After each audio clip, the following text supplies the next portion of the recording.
Hey guys, good evening. Welcome to another Tuesday Night Live broadcast and our Tuesday night podcast. And tonight we are talking about something that is an important topic. It's kind of headline news right now. And geez, guys, another crazy thing that's affecting the real estate industry. Building supply shortages, rising prices. I don't know if you have gone shopping for building materials lately, but wow, some high price stuff. We've already had just a crazy couple of years with inventory shortages, and sort of like the pandemic kind of made things even worse. Everybody is looking. We've got more millennials trying to buy houses. The housing shortage is nationwide. It's actually in other countries too. But anyway, lumber specifically has gotten ridiculously priced. I think it's up over 300%. Tonight, we're going to talk about what could be affecting you if you're looking for a house, or if you're looking for doing some home projects, some home renovation projects. And really, if you are a contractor or home builder, this is going to be something right up your alley. You're going to want to stay tuned for this entire podcast. Guys, I'm Todd Sachs. I'm the broker and founder of Sachs Realty here in Maryland. We're a local real estate brokerage. We help clients buy, sell, and rent both commercial and residential real estate, but we help people all over the country as well. We have an amazing broker network. If you're anywhere in the country and you're in need of real estate services and you're not represented by an agent, feel free to reach out to me and I'll connect you with a powerhouse. And tonight, guys, like I said, we are live. This is a live show, and come on in and feel free to comment and ask your questions. We want to hear from you tonight. We want to get those answers that you're looking for. I got a local business guy with me tonight, and Kevin Fruman of National Lumber Company. Guys, they've been in business for 102 years. Amazing. It's a multi-generational business. They've seen a lot of ups and downs. So they don't just supply lumber. I mean, they're a building supply company.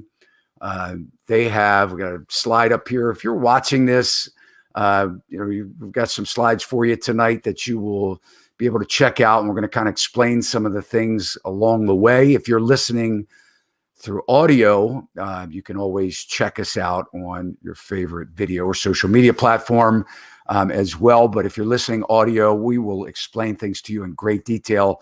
And I think you're going to get a lot out of tonight's show. But National Lumber has a design center too. They don't just do lumber.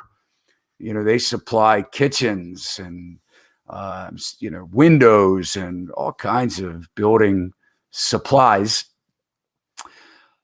Kevin, let's go ahead and bring you in, man. Let's introduce you to the audience. Tell everybody a little bit about you and some of your background.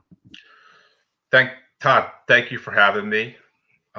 It's a pleasure, and we always like to tell our story, and we always want to help people, and I think that's a part of our success. So I've been in our business for 25 years, came out of college, worked for a wholesaler in the lumber business for 1 year. Not my family. My dad and my grandfather wanted me to work for someone else before I came into our business. So I did that for a year on the wholesale end. So we were selling end users, manufacturing lumber and plywood, boxes, pallets, that kind of product. Came into the business. So I've been in my family's business since 1998. I worked with my dad every day, still do. My grandfather, when he was living till the time he was 91, passed away in 2009. Todd, 2 years after I came into the business, my brother then came into our business as well. So for a good 10-year run, there were 3 generations of our business in the building every day. My grandfather at that point had really taken a step back. He wasn't involved in the daily decision making, but he was in the building every day. And we were, you know, a very successful local family business. We weren't doing a huge volume of business, but we had a nice name and we kind of stuck in our own lane. My brother came into the business after myself, and from the year 2003, 2004, basically on, we've steadily grown our business in the Baltimore Metro. And probably in 2012, 2013, my dad sort of took a step back. And at that point, a lot of the decision making really went to my brother and myself. And my dad has been incredibly generous and given my brother and I a tremendous amount of autonomy to kind of take it to the next step. So we've slowly grown our business. And by that, Todd, a lot of it is because we've gathered and accumulated amazing people since the early 2000s, a lot of whom of those folks are still with us. Mainly salespeople, but a lot of people also in our operations department.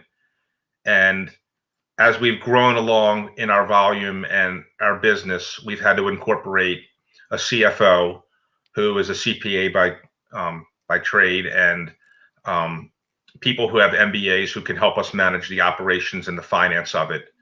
And now we think we are moving ahead pretty strong. We're still going pretty good, and we're one of the only independent family-owned lumber companies in the Baltimore metro area. And a lot of it is because there's a next generation. Typically, Todd, in the lumber businesses, a lot of them throughout the country, there was never a next generation to take the next step, and either they were mismanaged, or there wasn't a next generation, or the land became worth more than the property. For us, it's never been about selling the business or selling the property. It's always been about going to work and doing the right thing for our community and doing the right thing for our clients. And in 2019, we celebrated 100 years. And last year, 2020, we went to our second location, which we would have never thought possible until now. And we have a showroom in Chevy Chase, Maryland, where we show kitchens and windows and millwork displays. So the crux of our people are in East Baltimore. The business has always been in East Baltimore. It went from Little Italy to Canton to now Route 40, Monument Street, Highlandtown, and we have a location in Chevy Chase. Well, we have a hot topic. So, I can't imagine being in the commodities business and something that changes up and down, anyway, it fluctuates so drastically. But we've got some big issues that we're facing right now. And, certainly you guys have faced big issues before, 102 years in business. I say to people all the time, that, I've been in business for 32 years, not 102 years. You got 70 years on me. But the fact is, a lot of what we experience and we go through, if we just took a glimpse back in time, we have these cycles, or at least some history that we can rely on. I'm not so sure. I don't know, man. I don't know if we can rely on the history on this one.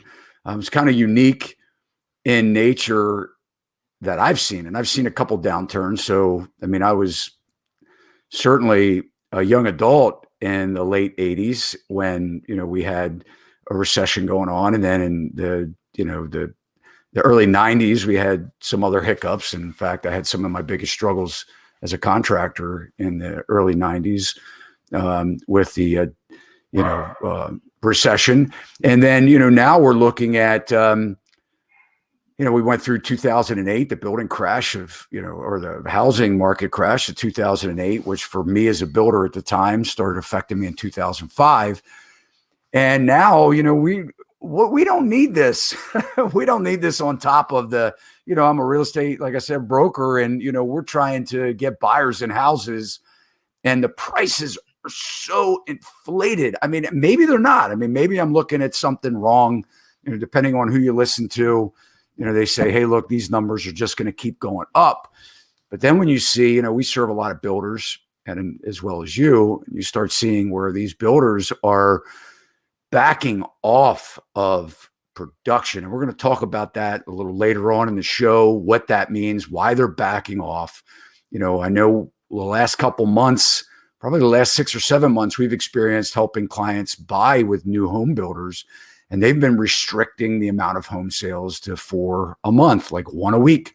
They could sell 1 house a week. And that was certainly before things got as crazy as they are now. And I also experienced, I have apartments, and I just built some pressure treated decks, some little 10 by 12 decks, and they stack on top of each other. So they're not even, the posts go from top to bottom. And those lumber packages, the whole thing cost me almost $6,000. And when I got to the job site and saw the little pile of wood for almost $6,000, I couldn't believe it. So we really appreciate you being on here. And, let's just dive right in. So let's kind of talk about, the top of mind, and probably something that the most about, and that is lumber. We want to get into the lumber a little bit here. Well, first, let's talk about some of the news headlines. So before we even get into the lumber, we've got a couple headlines here that we kind of highlighted, and we'll talk about some of the futures, the commodities. We've had a drop in some of these commodities today. The Nasdaq, inflation fears persist, soften the blow with commodities. That's coming from some national news. Yesterday, Fortune, no relief for lumber. Retail prices hit all-time high, 323% up. This was yesterday's article in Fortune. And last week, Bloomberg.com lumber futures, the rut deepens to 27%, hinting a rally's end. I don't know what that means. We'll talk about that. You can give us some insight of what it means, the rally ending, hyperinflation, things like that. But let's talk about lumber.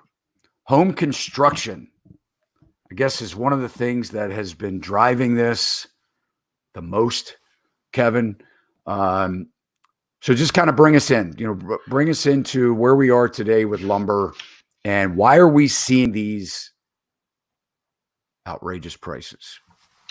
So we discussed this briefly before I came on, Todd. Lumber normally always traded at $300 to $400 per thousand. And for the people listening, that lumber is sold by the board foot. And to dumb it down for the audience and myself, even I get confused still. A board foot is basically a square foot. It's 1 foot wide, 1 foot in length, and 1 inch thick. So it normally ever since I've always been in the business, Todd, it's always traded in that realm. It might go to 4 1/4, it might dip to 280, but it's always been a commodity. And for the viewership, people listening, lumber is almost a commodity. It's always been like gasoline. We drive around and we think it's $3 a gallon. It might be $2.50. It might be $3.50. Well, Corona happened. It started in March, February. The lumber businesses, the home building, construction, we never stopped. We sat around. We said, well, are we going to work? Are we going to be on the sideline here? And in the state of Maryland, the governor said we're an essential business, so we need to keep working. So we kept following instructions and kept going to work. And there was a tremendous amount of fear and worry, and for our employees and also for our customers. They were coming to us to get advice on the mandates of Corona, but it never stopped. So we're going into the office in February and March, and we're saying, well, when's it going to die? When are we all going to be told to stay home for a month, because the world's coming to an end? So what happened is in those months when Corona first occurred, Todd, the lumber mills, and the primary lumber mills are either on the West Coast, in the New England area, or in Canada. A large majority of them shut down. They literally shut the building down. Everybody went on the sideline. And for at least 2 or 3 months, a vast majority of those folks did not report to work. So the demand, though, it kept creeping up slowly. It kept slowly creeping up. So all along we're saying, well, is this going to stop or what? Well, people are now at home. People are now working remotely, many of whom are really productive. And people are now, there's a lot of fear. And people are saying, well, I'm either going to buy a new home because this is where I'm going to be working from, or I'm going to remodel my home. So the first part of it, in my opinion, was that the mills shut themselves down, and all that production that was needed to get the material to the market, it stopped. So yes, there was supply. Yes, there was material either at a wholesale distributor or in transit on rail or on transit in boat. But after all that material started to sell, the perfect storm occurred. At that point, once we were 3-4 months into Corona, so the middle of last summer, that's when the supply and demand really kicked into action. That's when the prices really started to creep. And like I said, we were at typically trade $300 to $400 per thousand board feet. It spiked at one point. We got as high as $1,600 per thousand board feet. So in layman's terms, you go to Home Depot, you go to National Lumber, you go to Lowe's or your local lumber company. You're used to paying $3 for a piece of 2x4 8, $2, $2.50. Now you're paying 8 or 9 at the spike. A piece of plywood, which a half-inch piece of plywood or OSB board, you're used to paying $8, $9 for a piece of OSB. Now you're paying $35 to $40 a piece of plywood, which was $15 normally. Now it's at $40 to $50. So the first part of the storm that hit was really the mills shutting down. And that's a fact that occurred. And once they started to get back up, the demand became so high that the distributors and the manufacturers, not the loggers, but the manufacturers of the material, could spike the price up because the demand was so needed for the material, because the projects never stopped. The home building, it never ever waned. And that is really the first part of the domino that fell to start the whole inflationary issues with the lumber market. That was really step one, in our opinion. That's what we saw.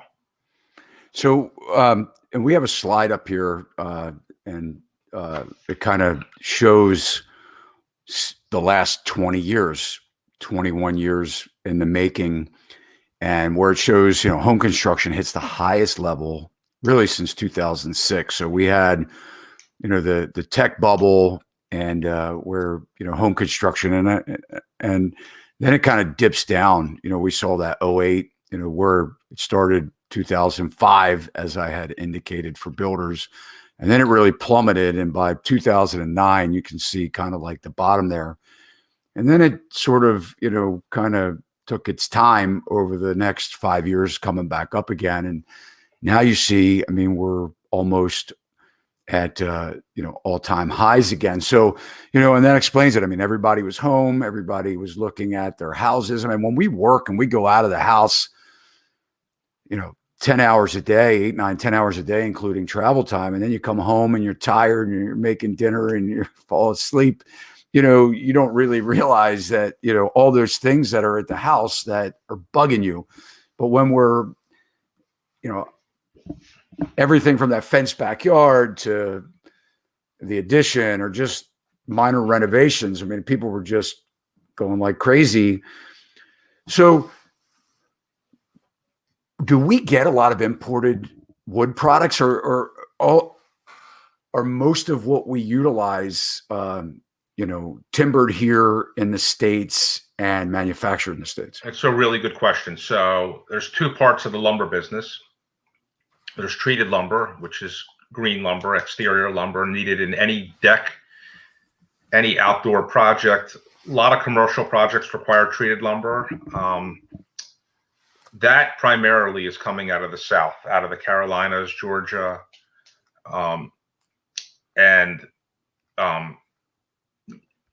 that's part one. So the treated lumber is coming primarily from the South, the southern part of wherever yellow pine is grown.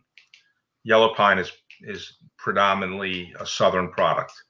The softwood lumber, which is the stud lumber, 2x4s, 2x6, 2x8, etc., and panels are predominantly coming out of Canada, or they're coming out of the West Coast.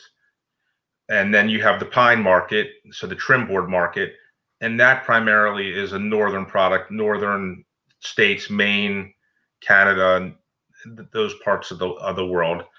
And recently, the stud market has really taken off through the Euro market. So there's a lot of European lumber that comes in the market.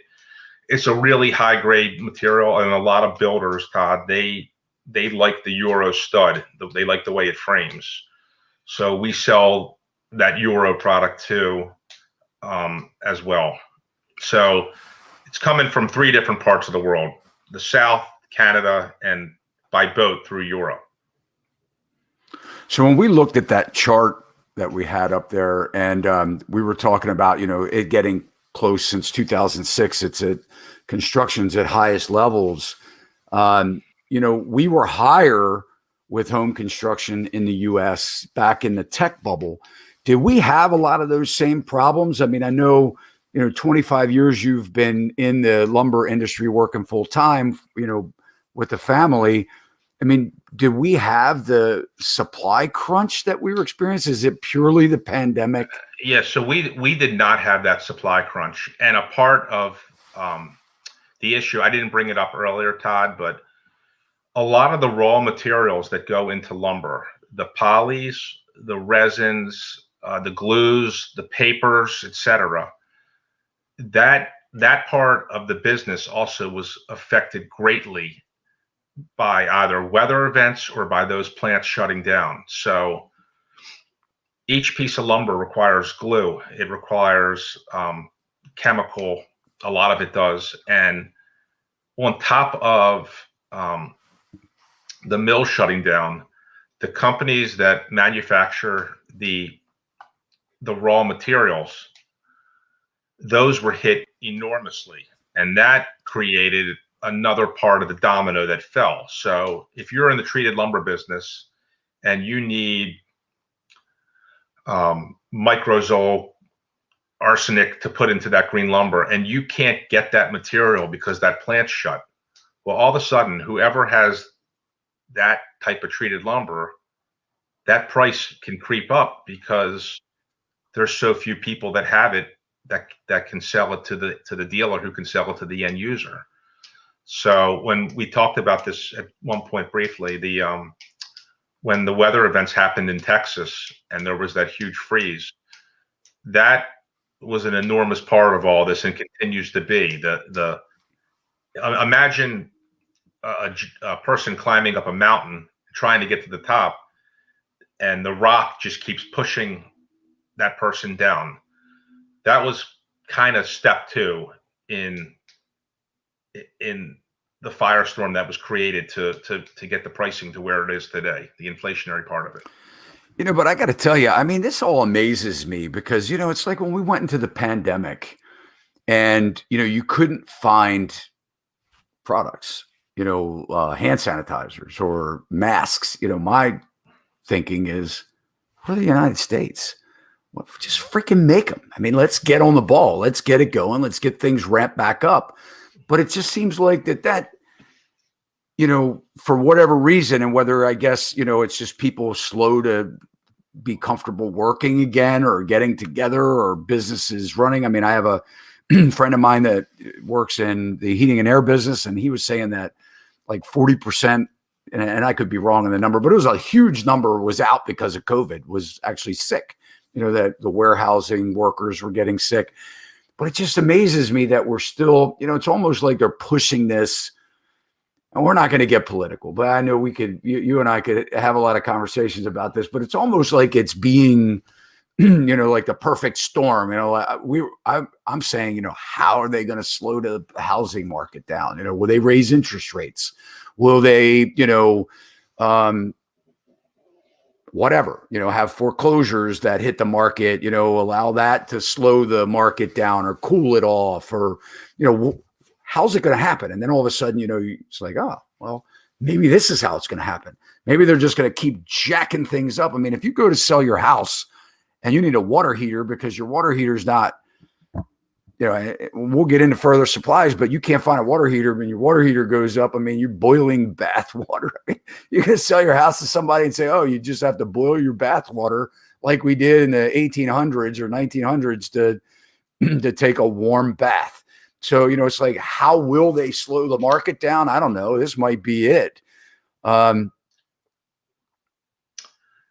that's part of it, Todd. Like we ask a lot of questions when we call the distributors, when we call a mill to buy something, and we don't know when this is going to end. We can't get any kind of definitive answer. Somebody will say, well, we think it's going to be over in November.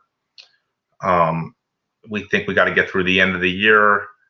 I mean, I'm being 100% honest. We just don't know. And when we're buying the material, a lot of it is we're doing it on our gut, on our intuition, that we know that the lumber company, whomever it might be, who has the product on the ground is at an advantage, because the beauty of the lumber, a lot of it is, if you don't have 2x4s, well, you can use a 2x6 to frame a house. If you don't have 1/2-inch plywood, well, 5/8 might work.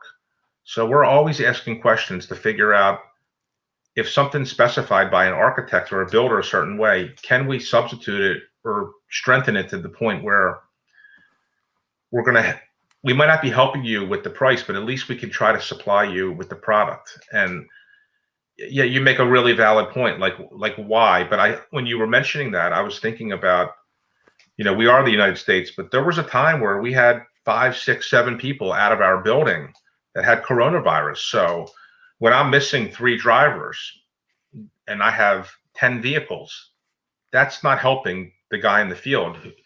He needs me to deliver the material and fork it off and put it 100 feet from his job. If I'm delivering to a package in Baltimore City and I got to get it to an alley, and I only have 1 driver and I have enough loads for 3, we're just one really small snippet in this whole, why can't we do it?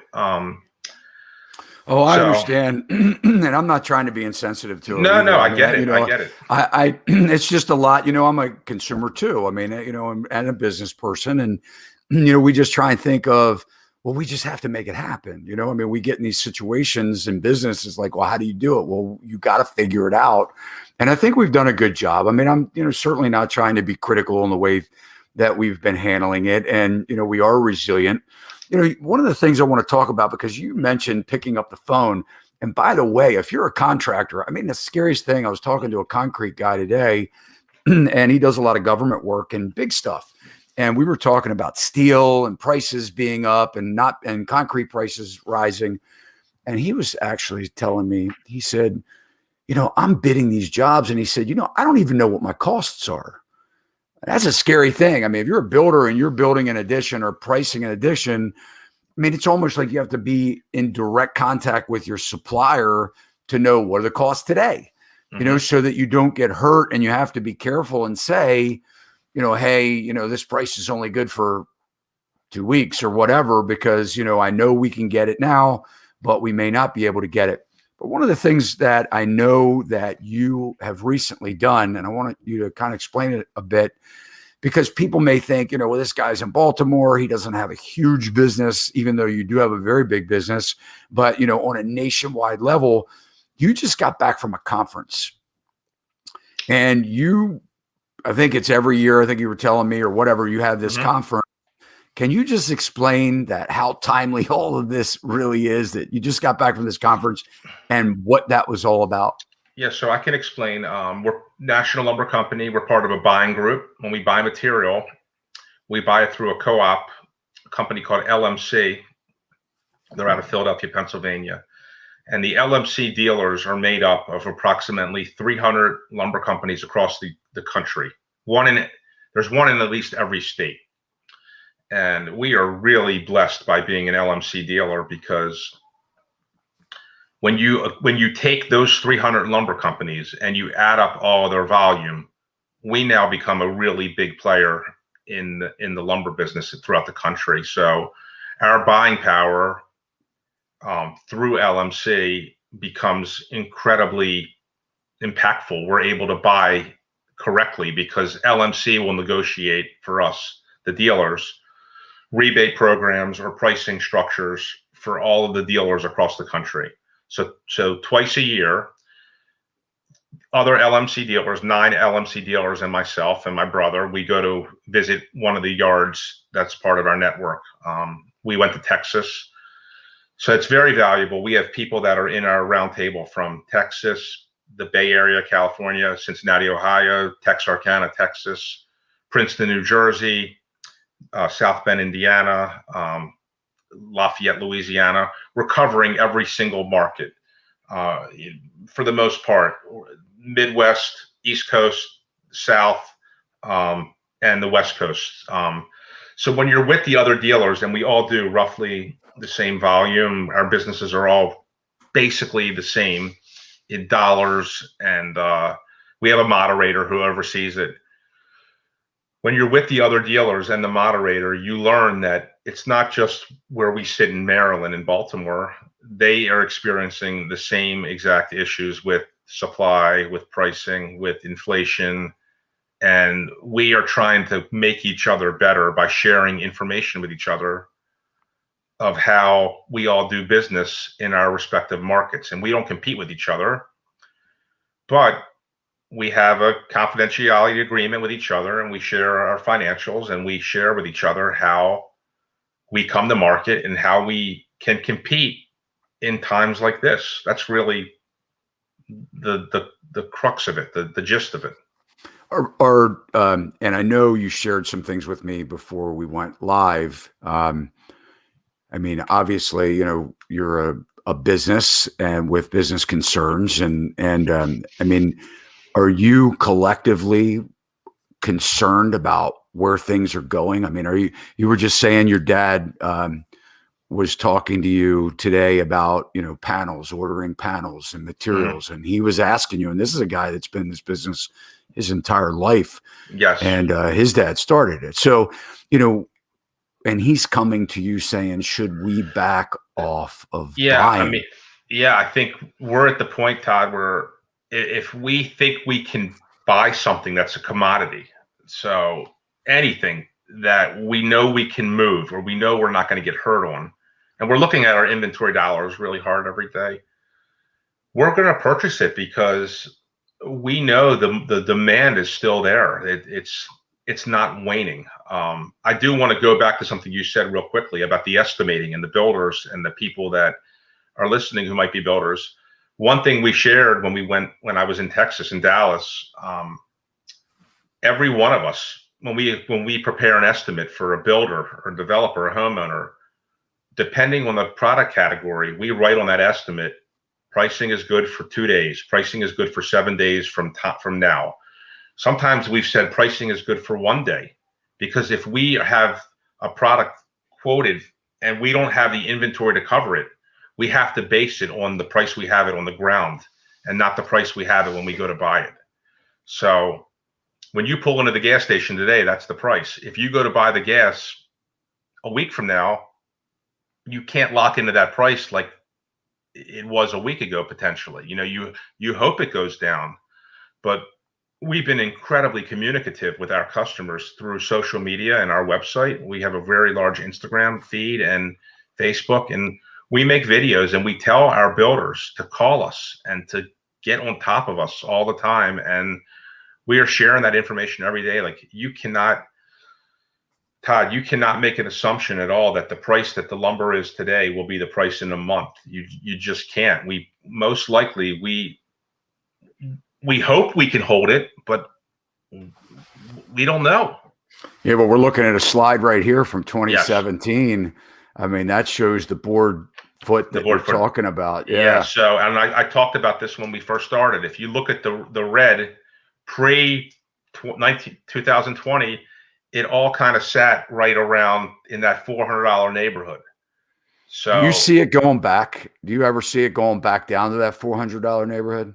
I do. I just don't know when. I don't know if this is a year, Todd. I don't know if this is 2 years, 8 months.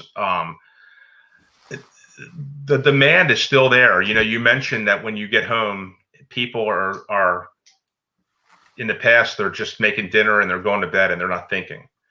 A big part of the lumber, the demand of all of this, in my opinion, is not necessarily the new home construction.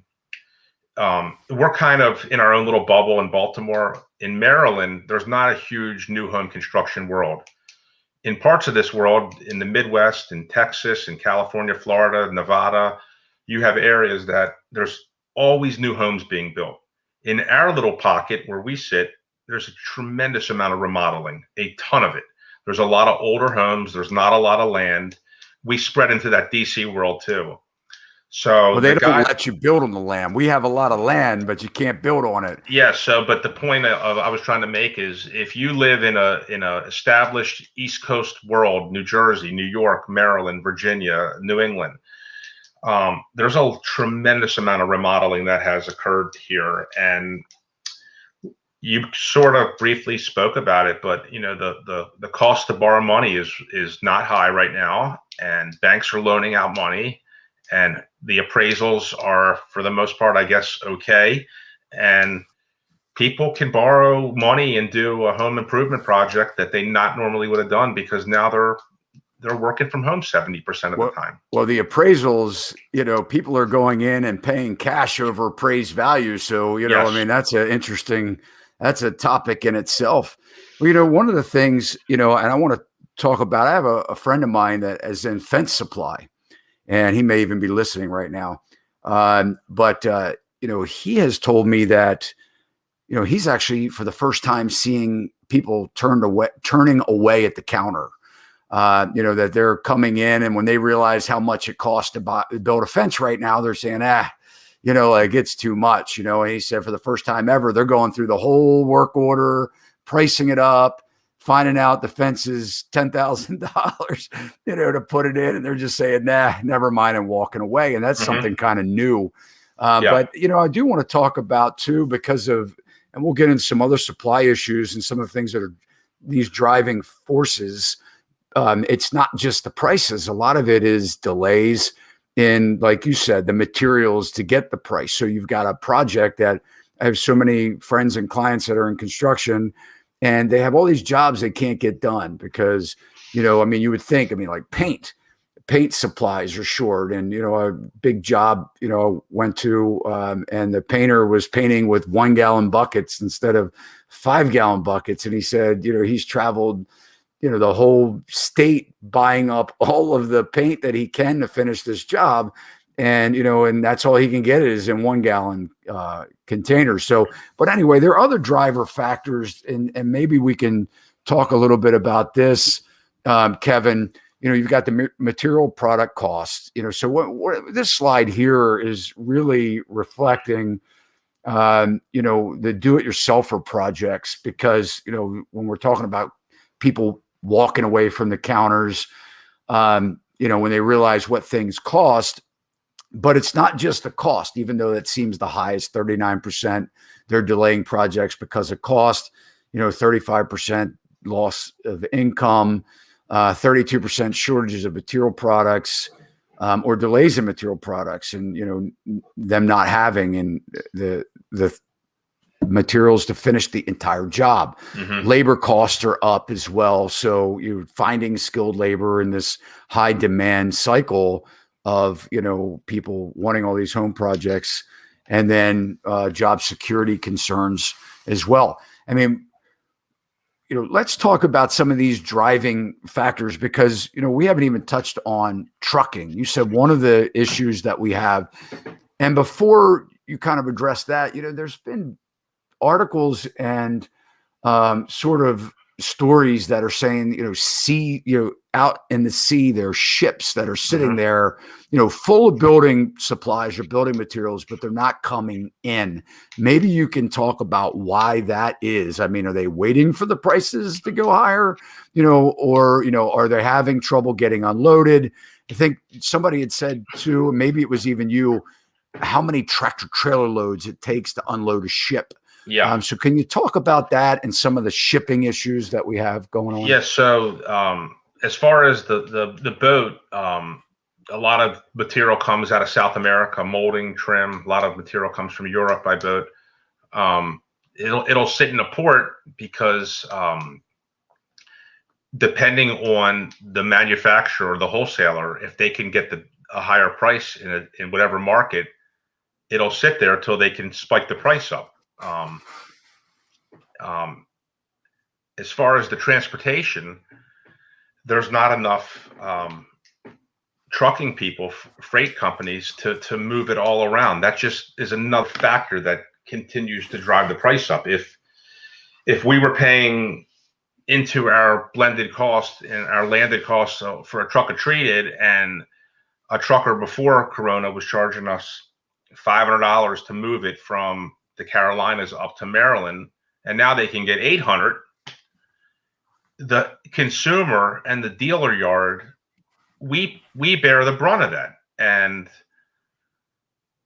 there's truck drivers have the upper hand right now. There's not enough trucking people to move not just lumber and building material, but everything around. And you see the delays in everything, exercise equipment, furniture. It's boundless. But if anybody's trying to buy something that's not in an Amazon Prime warehouse, you are waiting a pretty long time for whatever it may be. So when you went back to that slide, Todd, the one that really hits me the most, if you could throw it up again, was the delay time in material. So that to me is the hardest part to navigate everything that we've had to deal with. This is the fourth line for you guys. And like a couple things that I'll hit on are windows, which are a large part of our business, probably represents 10% of our overall business. We sell a window line called Marvin, which is a very high-end window line. They make an Acura, which is called their Elevate product, and they make all the way up to a Rolls Royce. So it covers really the whole spectrum. Typically on like a Marvin window, we could be waiting 11 days, 12 days, manufactured in Minnesota or Virginia and moving to Maryland. Some of the Marvin window lead times right now are 14 weeks. When we have to tell a consumer that you're waiting 4 months for something, especially if you're doing a new build, it's incredibly hard to navigate that. Typically, a home builder builds the house, they get it under roof, they frame the window openings, and a couple months into the house project, 3 months into the house project, they're ready for the windows. Some of these guys need to order the windows before they start framing the house. That's something that we've never seen before. And we don't know when this is coming back. And that changes. A lot of people don't realize too, they're getting bank draws. Yes. So, I mean, it's, the bank draws are happening, you dig the hole, you get the foundation in, you get a bank draw, you frame it in, you do it where you get a bank draw. So, I mean, a lot of times they need to buy this stuff before the people even have the money for it. Correct. I mean, the other like another interior doors, a large part of what we do, exterior doors, interior doors, Todd, would typically take us, a pre-hung door unit would take a week, 5 days, 4 days. Somebody comes in and needs a door unit, custom door. This is what the independent dealer yards could do. Now you're waiting 3 weeks. If you want a unit pre-finish, you're waiting 3 or 4 months. So the what you mentioned, the bank draws and the overall process. If you're the builder, if you're the developer, if you're the homeowner and you want to do this, you got to be really, really, really organized, and you got to be communicating with your lumber company or your salesperson way, way, way ahead of time before you begin this, because if you're not, you can get yourself in really hot water. And on top of that, on top of the lead times, and the prices continue to creep. They just, interior doors, well, there's going to be a 5% increase.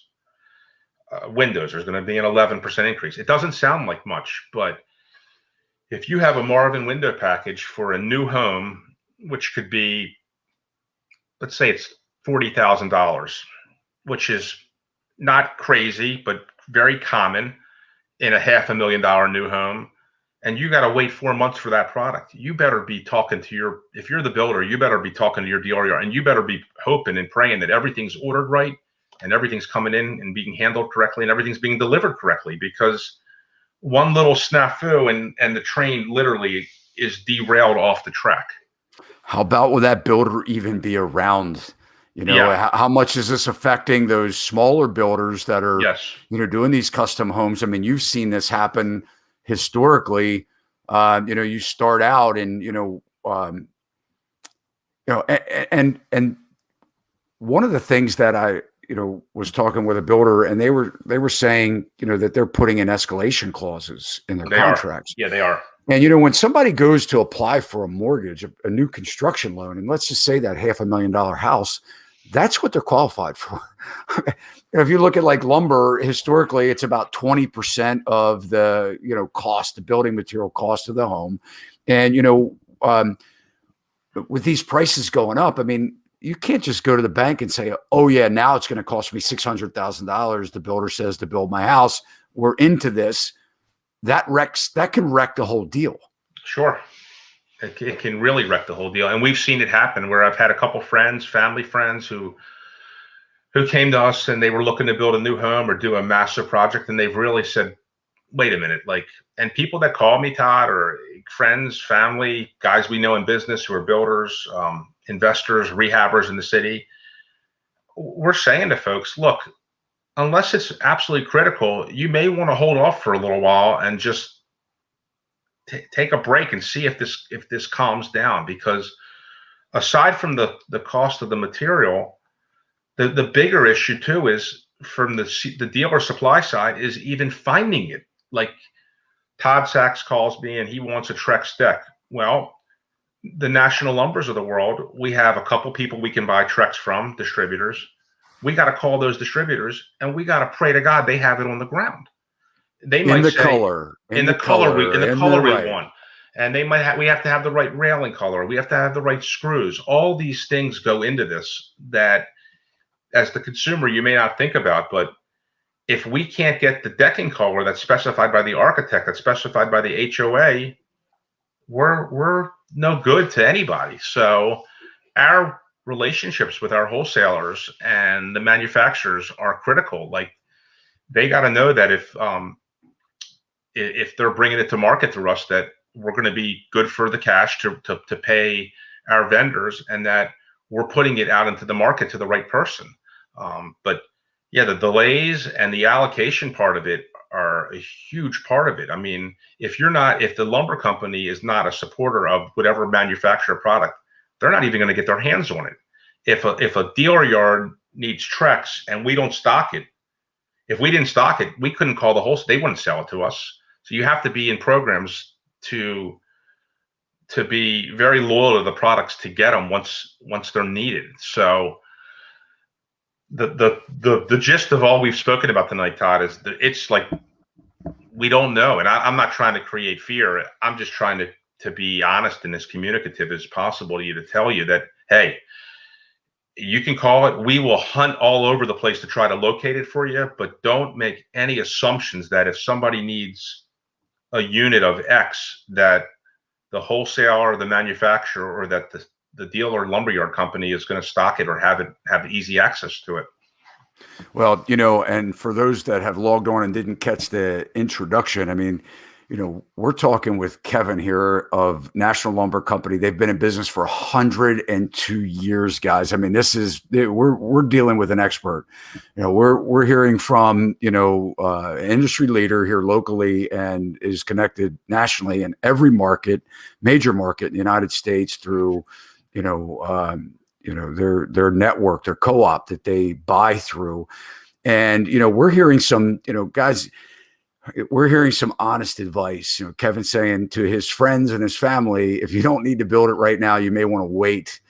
And this is some of the same advice that I'm giving people that are looking at buying houses, because the stress, the fatigue that's going on right now with the industry and the bidding that's happening on these properties, and buyers not getting, 4 or 5 deals or 7 deals, and the fatigue in them just saying, I can't take it anymore because I'm falling in love with the house and I'm not getting. It's such a personalized thing in your life to pick that spot that you're dreaming of. And people are getting so excited about it that they're just bidding and bidding and bidding. And one of the things that we're seeing locally is that there's an amazing amount of product that's going back to active. So people are having remorse for whatever reason. They're jumping in, they're buying the house or putting a contract in, they're bidding it up, and then they're looking for any way possible in the next 7 or 10 days to get out of the contract. And the house is going back on the market. But Kevin's given the same advice here with, if you don't need to do it, kind of slow down a minute, cool off. And not that that's good for his business, but he's going to sell his product. So he's going to have enough. There are enough people out there that are doing projects, that are in the middle of projects, that need to continue to buy projects, so much that he's continuing to buy, even when his dad, who has been in the business his entire life, is looking for that affirmation. Hey, look, son, tell me, am I being stupid here? Am I buying stuff that's going to screw us down the road?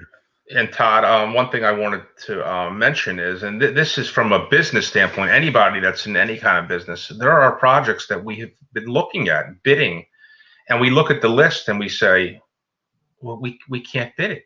Like, we can't. And in normal times, you would jump up and down and give everybody a hug and say, this is something we've worked so hard for. What are we going to do to get the order? How do we win the business?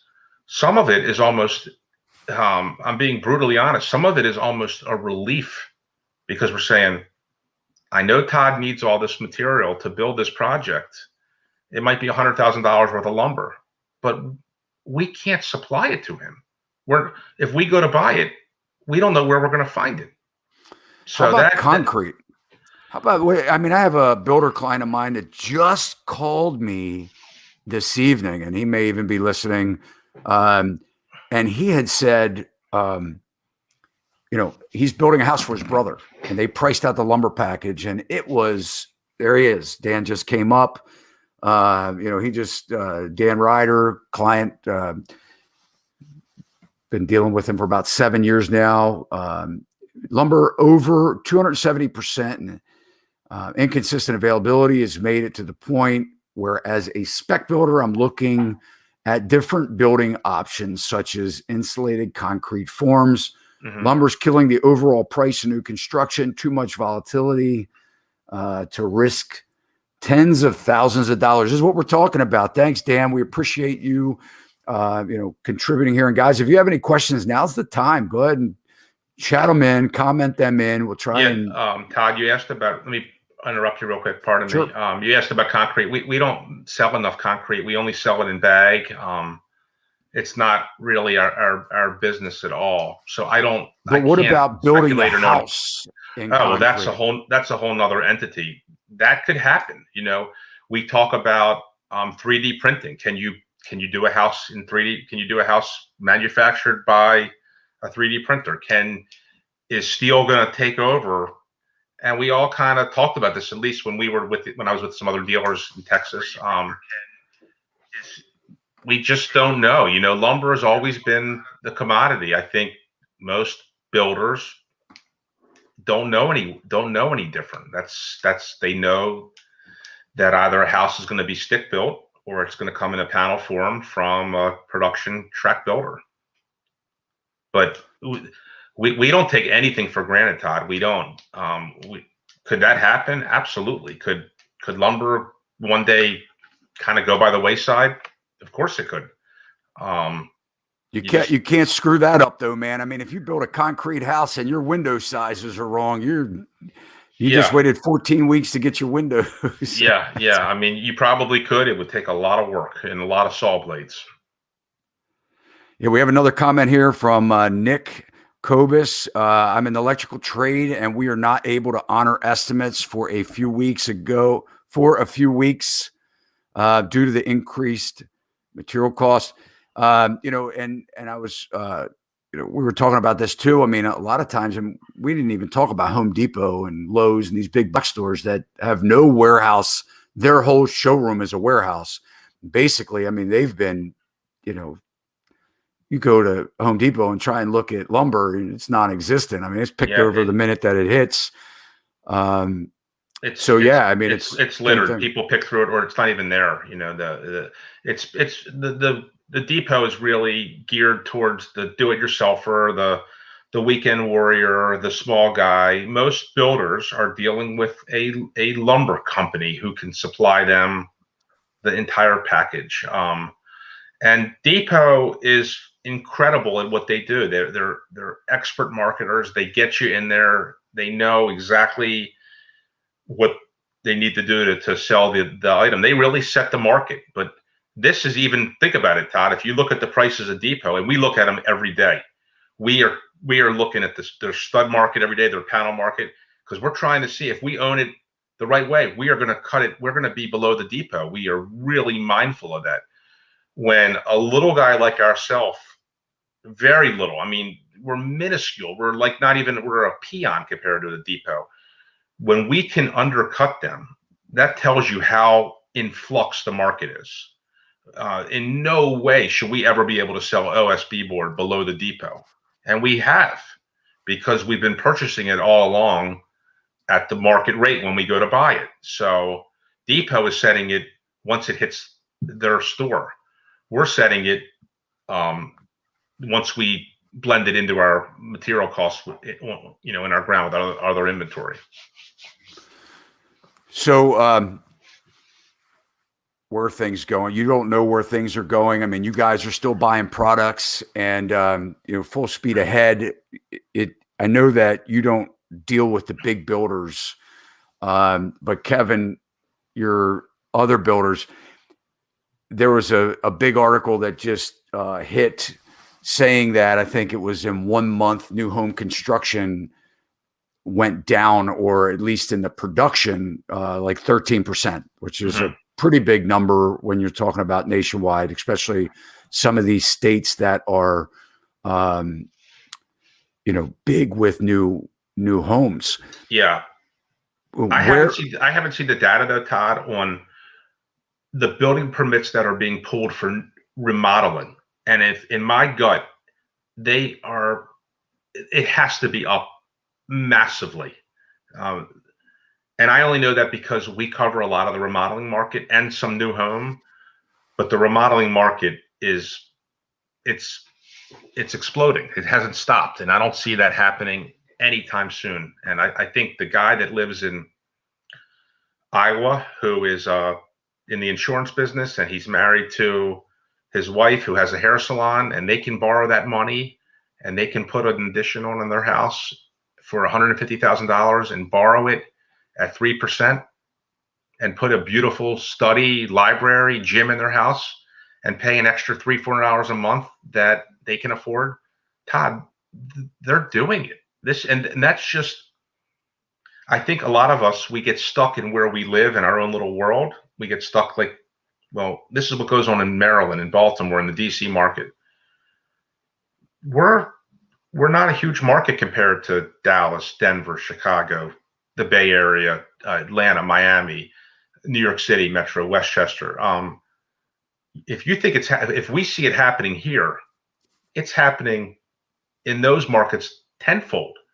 And if we can't get it, that those folks can't get it to the degree they need it as well. So COVID has created the ability for a lot of us to lose control. But one thing it has done is a lot of folks are going to be working remotely. And if they're sitting in their home and they can spruce that thing up or move to a new home, people are really entertaining it. And a lot of them say they can do it themselves too. They can do it themselves. Then there's more people doing that as well. Well, I hope that things come back down in price. So do we. A little bit. You know, we hope that we don't have hyperinflation. We're seeing it everywhere across all the markets. And, you know, we don't need another blow in the real estate business to make things tighter. We need to loosen things up. We need more affordable housing. You know, that kind of goes against the pricing that we're seeing right now, you know, and people need affordable housing. They want to buy. They certainly want to realize that American dream. And we certainly hope that the prices do come down. Kevin, we thank you so much, man, for being on this podcast. Thank you for having me, Todd. Yeah. Any, you know, parting advice, tips, thoughts? So yeah, my parting advice would be to shop, to ask a lot of questions, to visit. The independent dealers, in my mind, are really kind of an anomaly in spots. Some markets, they're very, very prevalent. Go into those stores. The salespeople that work in our facility have an enormous amount of experience. They've all worked at Depot, or they've worked at 84 Lumber. They've worked at Lowe's. My operations manager, for example, worked for Macy's, running trucks. So the knowledge behind the independents is really, really huge, and we really know our products. So to the people who are consumers, builders, sniff around, like ask a lot of questions, email us, call us, come in, touch the products, ask a lot of questions, don't make any assumptions, and do your research. And the more questions you ask, typically in any business, I think those are the people that gain all the knowledge. People say to me all the time, Todd, like, how do you guys compete? Like, how do you do it? Well, we ask a million questions, and the knowledge behind our business is incredible. We have people that have, if you add it all up, we have hundreds of years of experience knowing all these products. We know what we're talking about. Plus, we service our clients really, really well. So that's my advice, would be to know that it's going to go down. It has to come back down. This is not forever. When, we don't know, but do a lot of homework. Get online, read about the companies, read about the products, figure out. Don't make any assumptions that what you're buying is what you're seeing a picture of. Touch the products, feel them, ask a million questions, and do business with the people who you really feel comfortable with, who you trust. And in the long term, that those building materials you put into your house, I truly believe you will get that money out of your house and you will get that satisfaction. It's not what we sell, Todd, is not a very sexy product. Windows are not sexy. Doors are not sexy. Appliances, I mean, cabinetry is not millwork, but man, when we sell it, I can't tell you how many people, decking, they call me and they say, I wish I would have done this sooner. Well, they're expensive. And the reason, because of the expense, the consumer really needs to do a lot of question asking. We have one last comment here. Ian, apologies if this has been addressed, but Kevin, we need your crystal ball, man. We want to find out, when will prices normalize? So I really think we got to get through this year. I think a part of this is the mindset of wearing the mask. I think once the masks start to come off, I think once people feel more comfortable with each other, and once we get through Christmas of 2021 and into 2022, my gut tells me that things are going to calm down. I think we got another 6 months of this. I really think that it's not going to stop, but the manufacturing has to continue. And I think that the home builders have to put some pressure on the politicians. And I think ultimately that'll happen. When I say the home builders, the national home builders, the Beazers, the Ryans, the NVs, the K-Hobs, they are enormous parts of Wall Street. I think that's what's happening. I think that's one of the things when they say they're going to draw back and they're going to pull back, they're getting ready to apply this pressure. I think it's about to happen. I think once the pressure, to Ian and to Todd, I think once it really hits, and once interest rates maybe start to creep a little bit, I think we're going to have some normalcy happen. But we need to, before lumber, to be selling at $3-4 a piece, $5 a piece. We need things to be affordable so people can engage in the market again and not have to borrow the money, pull it out of their own pocket. We'll give, and this is really good advice. And Kevin, while we're wrapping up here, I want to show one more slide, really about the lumber. What is $50,000 in lumber buy us today, and what it used to buy us? But guys, we really appreciate you watching, and if you haven't already done so, we would love if you like this content that we're bringing. We try and bring you the latest and greatest in real estate topics. If you would like, follow or subscribe to your favorite platform, audio or video, social media platform, we would appreciate it. We love the support, and we love bringing you great free information. Also, check out Kevin, his business, and we're going to post in the show notes all of Kevin's social media links as well.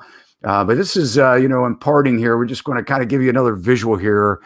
In 2020, $50,000, and this slide was, Kevin was so gracious in providing these slides to us for tonight's broadcast.